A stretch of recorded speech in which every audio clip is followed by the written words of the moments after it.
इस कार्यक्रम की अध्यक्षता कर रहे हमारे बुजुर्ग डॉक्टर पवार साहब, आज इस धरना प्रदर्शन में के अध्यक्ष, इस मंच के अध्यक्ष बड़े भाई आदरणीय राजेश शर्मा जी, जिला संयोजक हीरालाल निषाद जी और प्रधान महासचिव रामवीर शर्मा जी, यहाँ आए हुए विभिन्न संगठनों के अध्यक्ष, मंत्री, ब्लॉक अध्यक्ष एवं अन्य सभी पदाधिकारी, आज इस अगोष्टमी के पर्व पर अपना निर्जला व्रत महिला रहती है, ऐसी मातृशक्ति को नमन वंदन करता हूँ। सभी साथियों को नमन वंदन करता हूँ। और आज मैं आपको थोड़ा समय लूंगा, उस समय में मैं आपको ऐसी चीज बताऊंगा कि शायद आप लोग ही इसका निर्णय लेंगे, क्योंकि मैं निर्णय प्रदेश सरकार पे छोड़ा था। मैंने प्रदेश सरकार ने और माननीय सुप्रीम कोर्ट ने इस पर निर्णय नहीं लिया, तो आखिरी निर्णय जनता का बचता है। आज LIU के सभी साथी यहाँ जो भी हों वो सुन रहे होंगे, पत्रकार बंधु, मेरे सभी सम्मानित पत्रकार बंधु सुन रहे होंगे। दोस्तों, पेंशन पर भी बोलूंगा अब, लेकिन क्योंकि हमारी पीड़ा है और मैं इकलौता अपनी पीड़ा यहाँ आपके सामने रखूंगा। सबसे बड़ा सवाल ये उठता है कि ये शिक्षा मित्र है कौन है? ये है कौन है जो आज सरकार से कहता है कि मुझे शिक्षक बना दो? ये डिजर्व करता है क्या? कौन है? कहां से आया? क्या नाम तो शिक्षा मित्र है, लेकिन करता क्या है कौन है ये? दोस्तों, बड़े भाइयों, मैं आपको सबको बता देना चाहता हूं कि आज जो उत्तर प्रदेश में केंद्र में सरकार है, 1999 में इसी सरकार ने, ये जब उत्तर प्रदेश में भी थी और केंद्र में भी थी, उस समय देश के प्रधानमंत्री माननीय अटल बिहारी वाजपेयी जी थे और प्रदेश के मुखिया माननीय बाबू कल्याण सिंह जी थे। उन्होंने ये योजना लेकर आए थे। जब इस सरकार पे, जब उस समय की तत्कालीन सरकार पे देने के लिए टीचरों को पैसा नहीं था, विद्यालयों में टीचर नहीं थे, तो उन लोगों ने गांव के नौजवान 18, 20, 22, 23, 24 साल के नौजवानों का भविष्य बिगाड़ने के लिए एक नाम रखा। बड़ा सुंदर सा नाम था, शिक्षा मित्र। वो भर्ती किए गए और बहुत सारी बातें उठती हैं और अभी उठ रही हैं। इस सरकार ने हमारे ऊपर एक ठप्पा और लगाया कि अयोग्यता का। मैं आप उस चीज को भी बता देना चाहता हूं कि उस समय जब भर्ती करने की बात आई थी, तो इंटर पास गांव का जो युवा होता था और टॉप मेरिट होता था, उस ग्राम पंचायत में वो शिक्षा मित्र बनता था। सारी भ्रांतियां जो सरकार या जो लोग चलती हैं, मैं उसको आज क्लियर करने की कोशिश करूंगा दोस्तों। और जब वो युवा भर्ती हो गया मानने के रूप में, क्योंकि इन सरकारों की एक नीतियां होती है, देश का नाम लो, देशभक्ति का नाम लो, लेकिन भूखा, जब वो अगर भूख की आवाज उठाए तो उसे गद्दार करार दे दो, उसे अयोग्य करार दे दो। वो अपने पेट की जब मतलब रोटी मांगे तो उसको गद्दार करार दे दो। इसीलिए मात्र उस समय 2250 रुपया, जो कि नौजवान थे, एक जुनून था, परिवार की जिम्मेदारी नहीं थी, लोग भर्ती हुए और प्रदेश में भर्ती होते होते ऐसे 2.25 लाख लोग, महिलाएं, बहनें, भाई जो भी है हमारे नौजवान थे, उस समय भर्ती हो गए। दोस्तों, हमने बहुत सारे कष्ट झेले और काम क्या दिया? काम दिया कि जिन विद्यालयों में टीचर नहीं है, दूर दराज के हैं, जहाँ अध्यापक जा नहीं सकते या दूर है पढ़ रहा है, या इन पे उस समय टीचर थे नहीं, क्योंकि BTC इन्होंने बंद कर दी थी, B.Ed बंद कर दी थी, सारी भर्तियां बंद पड़ी थी, तब शिक्षा मित्र भर्ती किए। 2250 में हम लोगों ने लड़ते लड़ते चले आए 2005 में कल्याण सिंह जी आए, उन्होंने 150 रुपए हमारे मानदेय में बढ़ाया, तब जाके हमारे 2400 हुए। फिर हम लड़ते रहे और बहुत सारी चीजें थी।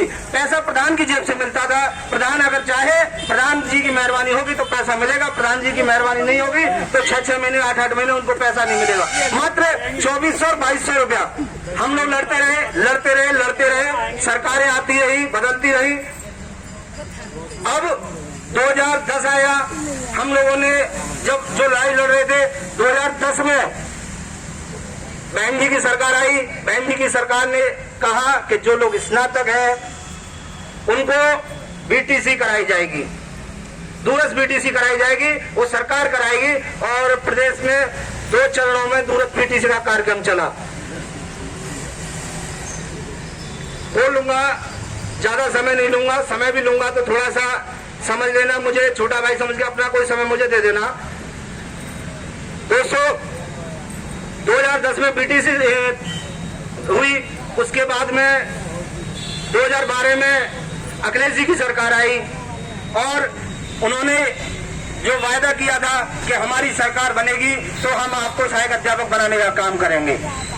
अखिलेश जी ने, माननीय अखिलेश जी ने 2012 में ये अपना ये कार्यक्रम किया। जो बीटीसी पहला बैच 2 साल की बीटीसी थी, 2014 में पूरी हुई। 2014 में जब पूरी हुई तो उन्होंने 2014 में उत्तर प्रदेश के लगभग 65,000 शिक्षा मित्रों को अध्यापक बनाने का काम किया। 2015 में दूसरा बैच अध्यापक के रूप में भर्ती हुआ, लेकिन पेच यहीं पे फंस गया। जब तक 2200 रुपए में, 2400 रुपए में, 3000 में, 3500 रुपए में शिक्षा मित्र काम कर रहा था, किसी को कोई ऐतराज नहीं हुआ। लेकिन जैसे ही उसने अपना हक मांगा, विवाद इसी जगह पे आके खड़ा हो गया कि इन्होंने हक कैसे मांग लिया। हम लोगों और कोर्ट में एक रिट फाइल हो गई शिक्षा मित्रों के समायोजन के खिलाफ कि ये अवैध रूप से हुआ है और ये होना नहीं चाहिए। दोस्तों, जो समायोजन आप सोच सकते हैं कि कैबिनेट की बैठक में पास हुआ, राज्यपाल से अनुमोदन हुआ, उसके बाद में सारे डीएसए ने जिस पर लेटर जारी किए, सचिव ने लेटर जारी किए, वो अवैध कैसे हो सकता है, ये समझ से परे मुझे आज तक नहीं आया। लेकिन शिक्षा में राजनीति का शिकार होता रहा। तो जब कोर्ट में केस गया तो 12 सितंबर 2015 को डीवाई चंद्रचूड़ जी मुख्य न्यायाधीश से इलाहाबाद हाई कोर्ट में, उन्होंने, जो कि विवाद उत्तर प्रदेश की सरकार सपा सरकार से था, क्योंकि उनको लोकायुक्त नहीं बनाया गया था, राजनीति का शिकार, तो उन्होंने जो दुश्मनी थी वो निकाल ली शिक्षा मित्रों से और समायोजन पर लिख दिया कि इनका समायोजन रद्द किया जाता है। इसके बाद में हम लोग सुप्रीम कोर्ट गए, सुप्रीम कोर्ट से स्टे भी हुआ, बहुत सारी बातें हुई और हमको जैसे हमें उम्मीद थी कि हम अपनी जगह सही है, क्योंकि जब 3500 मांग रहे थे तब 3500 मिल रहा था, कोई बात नहीं। जब 40,000 मिलने लगा तो सबको ऐतराज क्यों, उन लोगों को ऐतराज क्यों? ये ऐतराज बढ़ते बढ़ते मित्रों, जब 2017 का चुनाव आने वाला था, 2017 का जब चुनाव आने वाला था, तो चुनाव आने से पहले, हाँ उससे पहले जब समय रद्द हुआ था, तो बनारस की धरती पे देश के सबसे बड़े सर्वोच्च पद हमारे लोकप्रिय प्रधानमंत्री आदरणीय नरेंद्र मोदी जी ने वहां मन से घोषणा की थी। जरा दिखा सकते हैं, ये उनका संकल्प पत्र की कॉपी है, ये उनके उस अखबार की कटिंग है और मैं चाहूँ सबको, मेरे पास सबके वीडियो वो भी दिखा सकता हूँ। उन्होंने उस मंच से कहा बनारस के से शिक्षा मित्रों की जिम्मेदारी मेरी, ये 56 इंच के सीने की जिम्मेदारी से किसकी है?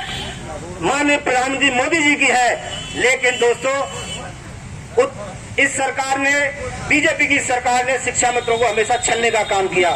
भरोसा यह दिलाया गया कि अगर हमारी उत्तर प्रदेश में भी सरकार होती तो हम समाज रद्द नहीं होने देते, हम ऐसा नहीं होने देते। और 2017 का जब चुनाव आने वाला था, उसमें लखनऊ की धरती पे तत्कालीन बीजेपी अध्यक्ष, राष्ट्रीय अध्यक्ष और वर्तमान के गृह मंत्री आदरणीय माननीय अमित शाह जी ने वहाँ शिक्षा मंत्री ने वायदा किया कि जैसे ही हमारी राज्य में सरकार बनेगी, हम राज्य और केंद्र मिलकर इस समस्या का समाधान 3 महीने के अंदर निकालने का काम करेंगे। सरकार बनी, उत्तर प्रदेश में बीजेपी की सरकार बनी और उस सरकार ने अब यहाँ होती है सबसे बड़ी राजनीति शुरू। यहाँ उत्तर प्रदेश की सरकार जो कुछ माइंड गेम दूसरा खेल रही थी, वो माइंड गेम क्या था मित्रों कि 19 मार्च 2017 को माननीय योगी जी ने पहली बार शपथ ली मुख्यमंत्री की। उससे पहले हमारी सुप्रीम कोर्ट में डेट लगी थी 2 अप्रैल 2017। जब वो 2 अप्रैल 2017 जैसे ही डेट आने वाली थी, उससे पहले जिन जज साहब ने, वो बाद में चीफ जस्टिस भी बने थे, मेरे से नाम मिस हो रहा है अभी, जो चीफ जस्टिस थे उन जज साहब को हटा के तत्काल बनाई गई, एनजीटी का अध्यक्ष नई बेंच का गठन किया गया 2 दिन पहले 2 तारीख को। और उस 2 तारीख में सिर्फ ये कहा गया कि नहीं, अब हम शिक्षा मित्रों का केस एक साथ और लगातार कंटिन्यू सुनेंगे जब तक इस पर निर्णय नहीं दे देंगे। इसीलिए सारी पार्टियां 25 और तारीख दी गई 25 अप्रैल को अपनी तैयारी करके आए और आकर हम लगातार आपका केस सुनेंगे।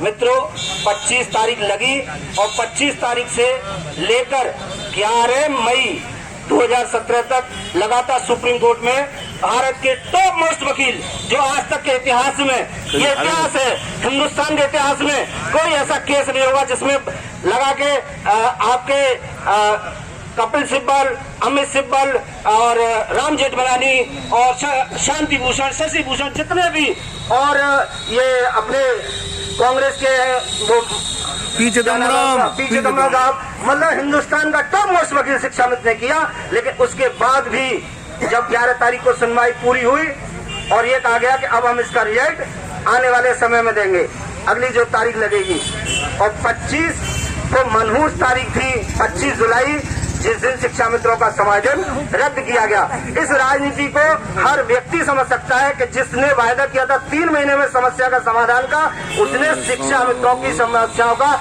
किस तरीके से धोखा देके उनकी समस्याओं का समाधान किया। और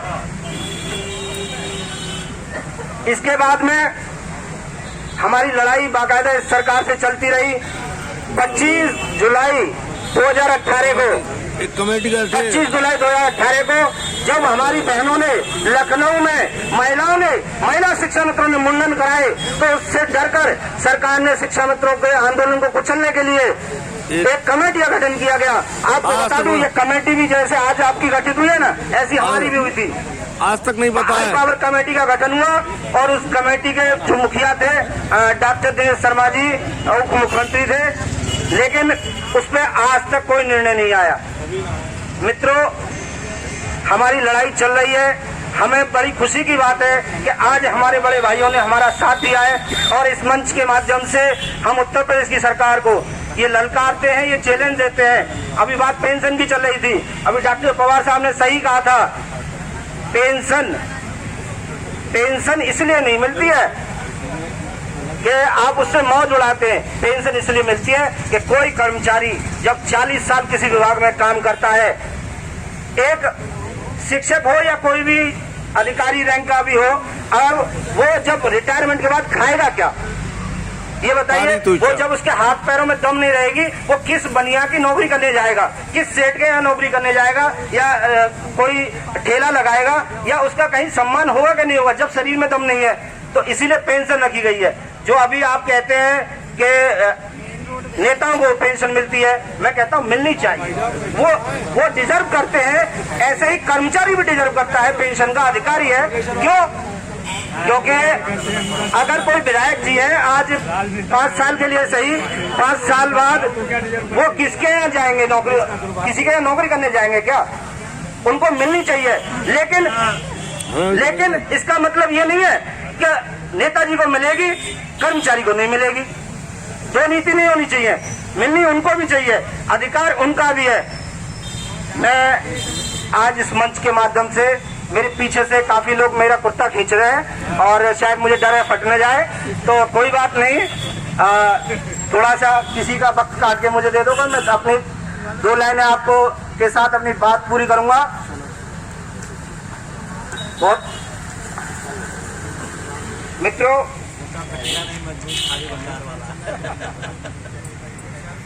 दरिया अब तेरी खैर नहीं, दरिया अब तेरी खैर नहीं, बूंदों ने बगावत कर ली है। जो बूंदें थी छोटी छोटी, वो आज बारिश का रूप ले रही हैं। बड़ी खुशी की बात है। छोटे छोटे जो भी हम अलग अलग लड़ाई लड़ रहे थे, वो आज एक मंच पे है। और मैं ईश्वर से कामना करूंगा कि ये मंच अब तब तक नहीं रुकना चाहिए जब तक हम सभी लोगों की समस्याओं का समाधान नहीं हो जाता है। दरिया अब तेरी खैर नहीं, बूंदों ने बगावत कर ली है। नादान न समझ है बुज़दिल इनको, नादान न समझ है बुज़दिल इनको, लहरों ने बगावत कर ली है। हम परवाने हैं मौत समा, हम परवाने हैं मौत समा, मरने का किसको खौफ यहाँ। ए तलवार, मुख्यमंत्री जी को बोलूंगा, ए तलवार अब तुझको झुकना होगा, गर्दन ने बगावत कर ली है। जय हिंद, जय शिक्षा मित्र, जय संगठन, पेंशन अधिकार मंच, इंकलाब जिंदाबाद, इंकलाब जिंदाबाद, जिंदाबाद जिंदाबाद। आवाज दो, आवाज दो, शिक्षक कर्मचारी एकता जिंदाबाद, जिंदाबाद जिंदाबाद।